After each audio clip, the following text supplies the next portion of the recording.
Alors, lorsqu'on vous a parlé d'intégrer les tablettes numériques en classe avec les élèves, quelle a été la réaction? Qu'est-ce que vous imaginiez en termes d'effets positifs ou négatifs? Alors moi j'ai réagi au quart de tour parce que pour moi c'était un outil qui allait pouvoir travailler principalement sur la communication avec les enfants, la compréhension des consignes aussi, et en même temps développer les échanges et développer les habilités sociales, parce que depuis très longtemps je voulais mettre en place un travail sur justement les jeux de rôle et éventuellement faire comprendre aux enfants des situations réelles. Mais c'est compliqué, les jeux de rôle. Et donc, je trouvais que le travail avec l'iPad allait être intéressant via les vidéos. Et en même temps, parce que j'avais vu qu'une collègue était très intéressée par la communication et les applications qui existent, ou bien un iPad, une application qui parle pour eux. Je trouvais que c'était très enrichissant. Et puis parce que j'étais curieuse des outils. Et donc voilà. Maintenant, l'autre question, je ne me souviens plus. Qu'est-ce que vous imaginez en termes d'effets positifs et ou négatifs?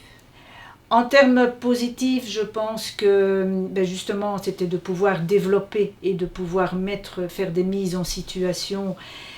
Et surtout, je m'étais dit que s'il y avait plusieurs iPads dans la classe, on allait pouvoir peut-être l'institutrice en utiliser un et travailler et l'enfant répondre avec l'autre, éventuellement dans la communication.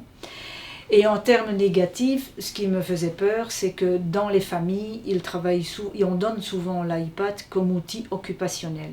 Et là, moi, ça me dérangeait parce que je me suis dit, comment vont-ils réagir et vont-ils comprendre la différence entre un outil d'apprentissage, que ce soit de communication, que ce soit d'habilité sociale, d'écoute de consignes ou d'exécution de consignes.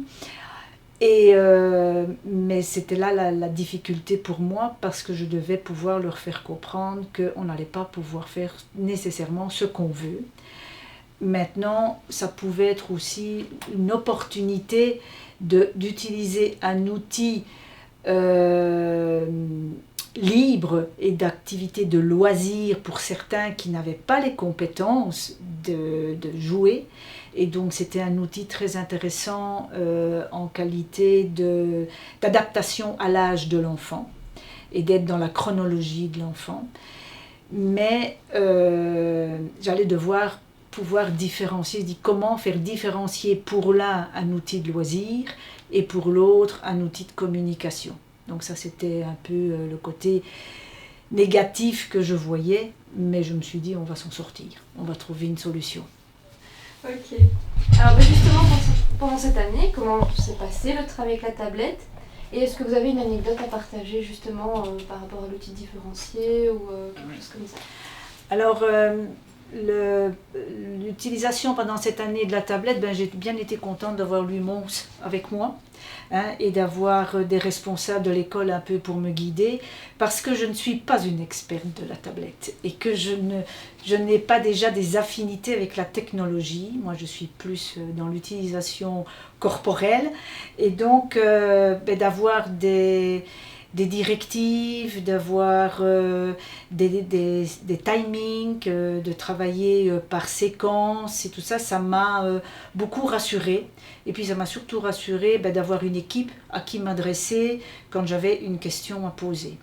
Donc ça pour moi c'était très très important, et je me suis vue évoluer dans le temps. Nous avons eu besoin quand même de beaucoup de temps pour se lancer, et donc c'est vrai que de passer sur un an c'était un petit peu court pour nous, mais voilà, moi je suis devenue plus attirée par la tablette, et puis j'ai trouvé mon intérêt, et de pouvoir échanger quelque chose que moi j'aime aussi pour pouvoir le transmettre aux enfants. Donc ça c'était important. Deuxième question. Et alors, est-ce que vous avez une anecdote à partager? À moi, l'anecdote la plus magique pour moi, ça a été déjà de découvrir leur capacité de reconnaître des émotions sur une tablette, mais aussi de ne pas pouvoir la transférer en situation réelle. Donc c'était des enfants qui avaient des compétences au niveau de la reconnaissance, mais de l'expression ou de pouvoir se réajuster dans l'immédiat était compliqué. Et donc moi, d'avoir filmé les enfants en cours de récréation, pour moi c'est quelque chose qui est, parce qu'on est dans le temps réel, et on est aussi avec la situation de l'enfant lui-même. Donc pour moi c'était une des situations les plus importantes de ce projet, qui était vraiment magique pour moi. Et les plus représentatives aussi. Oui. Tout à fait. Alors, est-ce que vous auriez des conseils à partager pour travailler la tablette en classe? Notamment au niveau du travail des compétences sociales ou lorsque vous avez rencontré des difficultés, comment vous ferez pour contourner les difficultés? Oui. Alors, il y a quand même 3 choses importantes. Je pense qu'il y a, je pense que c'est 3, peut-être qu'il y en a même encore 4, au fur et à mesure que je parle, on en retrouve d'autres. La première, c'est de quand même de connaître les compétences des enfants et de voir leurs capacités. Et je pense que là, d'avoir mis un outil avec l'équipe de Lumons m'a beaucoup aidé, parce que ça m'a permis de voir les ressources et les difficultés des enfants, puis de mettre en place un système d'évaluation, parce que sinon on va rentrer dans un système occupationnel. Et là je pense que c'était très problématique, parce que c'est la grosse difficulté de travailler avec les enfants qui ont de l'autisme ou qui relèvent du TSA, c'est de ne pas évaluer des compétences précises.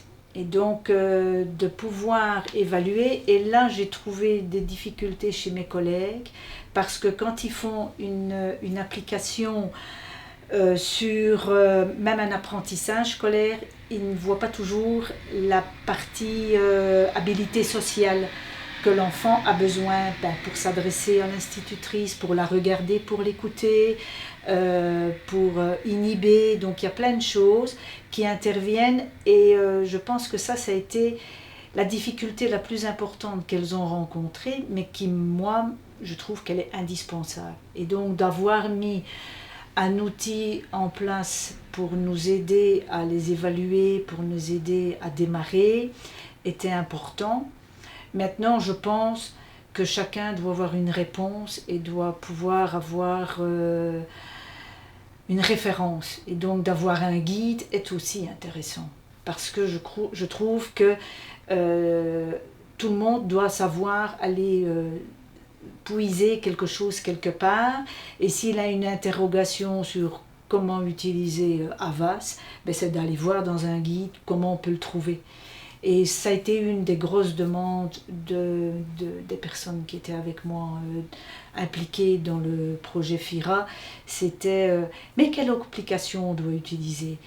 Ils veulent des recettes toutes faites. Or, je pense que c'est l'enfant qui donne les recettes à prendre. Et moi, personnellement, il y a aussi une des choses qui était pour moi importante. Si on n'a pas l'évaluation, quand je veux transmettre aux parents un outil que j'ai mis en place, par exemple l'e-book pour faire travailler l'autonomie et la préparation de son sac de piscine, de son sac d'hypothérapie et tout ça, il faut que les parents suivent le même modèle que moi. Et donc je trouve que c'est hyper important que je puisse avoir un petit guide ou une aide qui les aide à utiliser l'outil que moi j'utilise, pour qu'on soit sur la même programmation. Avoir des pistes d'utilisation qui peuvent se transmettre de main en main. De main en main, et puis peut-être qu'eux peuvent faire une adaptation, et puis s'ils ne savent pas l'apprendre à la maison, que l'école soit là pour leur apprendre, et que ça aille un petit peu plus vite que si on tâtonne. Donc voilà. Tout à fait. Et du coup, après plus d'1 an d'implication dans le projet, que retirez-vous de l'expérience en tant qu'enseignante? Et qu'avez-vous constaté au niveau de vos élèves? Alors moi j'ai trouvé qu'au niveau des élèves, J'ai pas du tout eu ce que j'attendais. Donc, c'est-à-dire, j'ai cru que j'allais avoir des colères, des disputes, et puis finalement, je me rends compte que quelque chose est super bien organisé, que si l'iPad est introduit dans un horaire, ou qu'il peut être une référence pour aller rechercher, finalement, chaque enfant peut trouver sa place, et que j'ai été hyper étonnée du respect de l'outil. Ça, c'est parce que je pense que comme on a eu le matériel au départ ne nous appartenait pas, on a dû mettre en place des choses pour pouvoir être rigoureux, pour être assuré qu'on allait avoir une bonne utilisation de l'outil, mais un bon respect de l'outil. Et donc ça, moi, ils m'ont épaté de ce côté-là. Et j'ai été aussi épatée que finalement, beaucoup de personnes se disent on va faire une activité iPad avec eux, et finalement ça rentre dans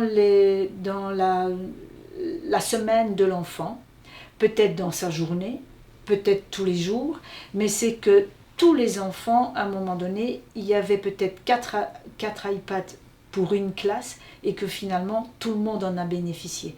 Même s'ils n'étaient pas dans le projet, les enfants n'étaient pas dans le projet, mais tout le monde en a bénéficié d'une manière comme d'une autre. Donc on était dans un réel partage. Et là, j'ai trouvé que c'était très très important. Maintenant, le projet FIRA, comme il s'est mis en place, a déclenché d'autres projets dans d'autres classes. Et donc le projet qui a été mis en lien avec le fait que ce soit mis en lien aussi avec l'université de Mons, c'est quelque chose de très sérieux.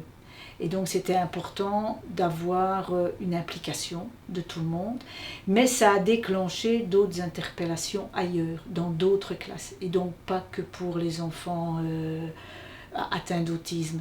Ça a été mis en place pour des enfants dyspraxiques, pour des enfants qui relèvent des troubles instrumentaux, pour des enfants qui relèvent du type 1 ou du type 8, du type 2. Et donc ça s'est réparti sur d'autres domaines, mais ça s'est déclenché ailleurs.